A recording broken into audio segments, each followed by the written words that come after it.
Welcome back to Fantasy Football Today.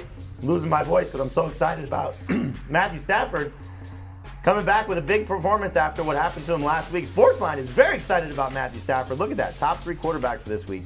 I like him as a top 5 guy. Dave, top 10. Heath, number 7. This Falcons defense gave up over 200 passing yards in the fourth quarter alone and 2 touchdowns to Jameis Winston last week. And Stafford, after that miserable performance, 3 interceptions against the Bills in the opener on Thursday, I think will bounce back. Sean McVay's never, ever, ever been 2 games under 500. Never been 1 game under 500. So I think we'll see the Stafford connection to Allen Robinson come through. Obviously, Cooper Kupp. I think Stafford's going to have a smash performance here coming off that loss. Love the setup for Matthew Stafford. Dave, you're a little bit concerned, though. Why? I like a lot of quarterbacks this week, and I think he's in line for a solid game, 250 yards, a couple of touchdowns. Maybe he gets to 3 touchdowns, which is why he's in my top 10. But I also think that this is a game where Darrell Henderson can run wild. He's also in my top 10 among running backs. I feel very confident they're not going to start 0-2. Sean McVay will keep that sparkling record. And I expect we'll see a lot better from Stafford as well. There was a lot of stuff about his elbow in the preseason. They said everything was fine. There was some speculation last Thursday. Is everything not fine? He'll show everybody it's fine this week. Does the offensive line worry you? Not in this game, no. Not against not against Atlanta, okay, no. they were getting to Jameis last week, and the Saints have a good offensive They line. were getting to Jameis last week. I do think that you're going to see a lot of correction for the Rams. I think we're going to see a little bit better performance from Allen Robinson. Well, a lot better performance from Allen Robinson, much better performance from Stafford, and a little better performance from Darrell Henderson as well, who got all the work but wasn't exactly perfect in his performance. All right, the other starts for me for week number 2, another quarterback who did not have a good week 1, Aaron Rodgers, who a lot of people are concerned about as well, mostly because of the receiving core. And we hope to get Allen Lazard back on the field.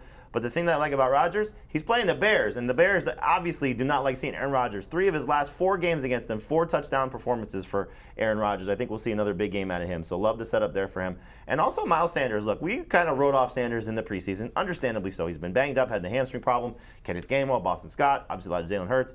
I think Sanders is in line for a pretty good opportunity this week against Minnesota, who, while they did play well last week, they did give up yards on the ground to A.J. Dillon in a much different opponent because not a lot of threat from the passing game there because of the Packers. I think Miles Sanders, when healthy, will have a lot of production. How much in the passing game, I don't know, but I think you could go back to Sanders as a number 2 running back. We'll talk a little bit more about Allen Robinson and Devontae Smith because you guys don't like those 2, so we'll talk about them when we get to sits a little bit later in the show. Dave, let's take a look at your starts for this week. Fun list of names here on this for week number 2. You got Kirk Cousins, Travis Etienne, Cordarrelle Patterson, Jarvis Landry, and Pat Freiermuth. And let's start with Travis Etienne because very polarizing. You like him, Heath does not like him. So fight it out, guys. Why should Etienne be in your lineups or maybe be avoided in week 2? You drafted him with a top 50 pick. He deserves another chance in your lineup. He had 3 red zone targets, 2 end zone targets. He had a drop pass. He should have had at least 1 touchdown, if not 2. Trevor Lawrence missed him on another throw. He's got speed that I think the Colts are going to have a really hard time dealing with. James Robinson's the one that's going to have a tougher matchup. Etienne's a low-end number 2 running back for me. He had 4 rush attempts and 4 targets in week 1. And his coach said the thing that we learned is how much we need James Robinson. In the first half of that game, they played Travis Etienne more than they played James Robinson. You mentioned he dropped a pass that should have been a touchdown. He also fumbled in the red zone. Those are not good things. Those are not things that are going to make Doug Peterson want to play him more.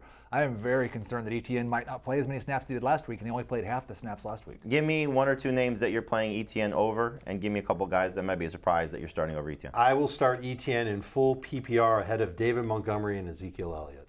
I will start Naheem Hines and James Robinson over Travis Etienne. Okay, so there's a good example of who you're starting and who you're sitting Travis Etienne for.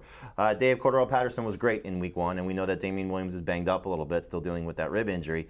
Is it just time to consider Patterson a must-start guy, even in a tough matchup against the Rams? We're right back where we were almost at this time in 2021 with Patterson, where I just think the Falcons don't have a choice. They've got to let him play. He clearly looked good last week against the Saints, had a bunch of great runs, and I think that even if they fall behind in this game, they could use him in the passing game. They've done that before with Cordarrelle Patterson.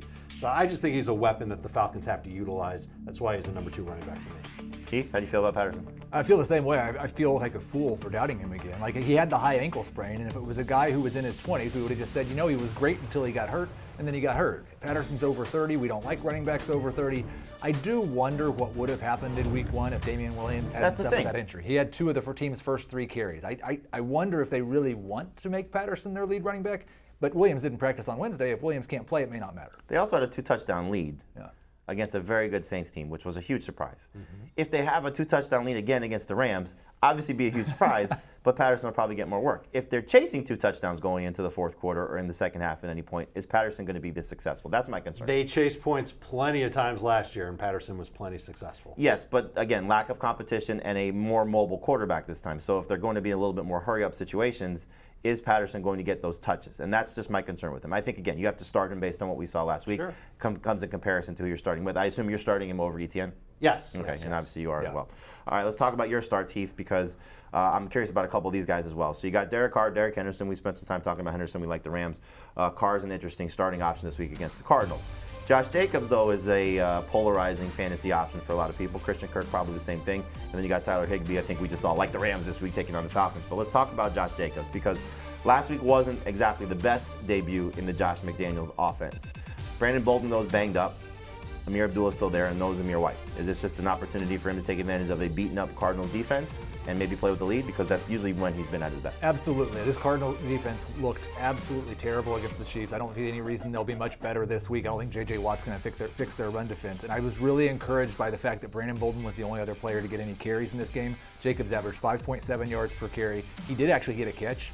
So maybe he catches 1 or 2 passes. This week, instead of 10 carries, he has 12 to 15. And against this Cardinals defense, that's good enough. I'm sorry. I was just going to say 5.5 yards per carry allowed to running backs last week by Arizona, and a defensive rush EPA of negative 0.74, bottom 8 in the NFL. It's a good opportunity for Jacobs, so hopefully he takes advantage of it. But if he doesn't, is it time just to sound the panic alarm?